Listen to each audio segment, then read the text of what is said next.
The next thing we're going to want to do is add plants. Now, of course, we could create a scratch layer, and we could make it as points, and we can click around the map, and that works really well if you want to randomly place plants. But very often we want to be able to put plants on the boundary or create an orchard, and you want to distribute them along a road, that kind of thing. And adding them as dots is really painful, particularly if you want them spread out evenly. So I'll show you a trick. We'll create a new scratch layer, and we'll call it plants. We're going to create it as a multi-line. So not as dots, we'll create it as multi-line. And I'll just quickly create some boundary plants here. And right click. So that'll be a hedge that we're going to put in. What I then do is install a plugin. So the plugin is called qchainage. So you want to do a search on qchain, find that plugin, do an install, and we then go to vector qchainage, and we're going to say that we want to plant, say, every 5 meters as an example. The output layer name, we'll call it hedge, and I click OK. Now if I zoom in here, what you're going to see is all these dots along the line.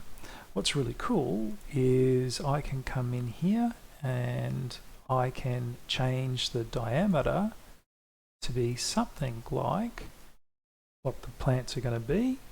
So it's going to be 5 meters when they're fully grown.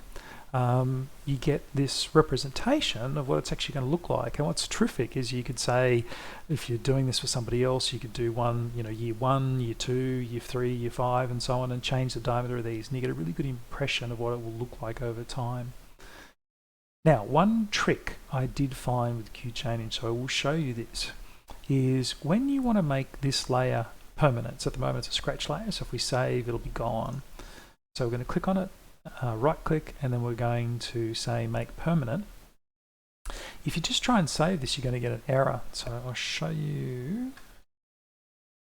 Edge 2, the trick. When you use qchainage, it fills out the FID, so this unique identifier, but it creates it the same for every single item, which will actually throw you this weird error. So what you want to do is the unique identifier, you just want to make sure that you give it a brand new name, one that's never seen before, and then QGIS will automatically create incremental numbers for it. And it's as simple as that. So super simple. So click OK. And now our hedge is saved and it's a permanent layer. We can continue on. Another neat trick is you can do show feature count. And now we know that we need 432 hedge plants. So really, really simple. Now, of course, when you end up creating lots of different plants, you're probably going to want to be able to turn them on and off. So you create a group, and we'll call that group plants, and we'll drag the hedge into that group. And then we can very simply, at the top, I can very simply turn off all of the plants in there by clicking on the group name.